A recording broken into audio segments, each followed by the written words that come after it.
Hello, this is Steve from Beato's Leatherworks.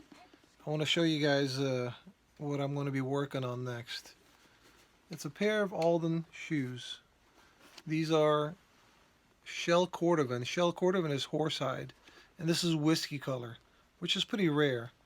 And this is a beautiful shoe.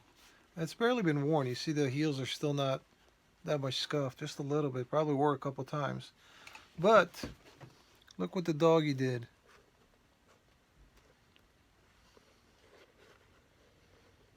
Yes, it's a mess.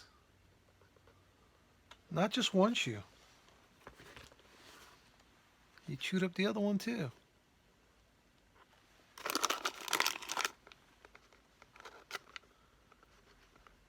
Well, this is going to be a challenge, I got to tell you.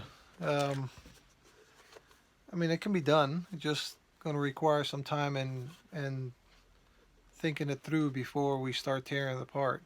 So this video is just to show you that it's a future project. It's not started just yet, but it will. I'll keep you guys posted. All right, we'll see you again.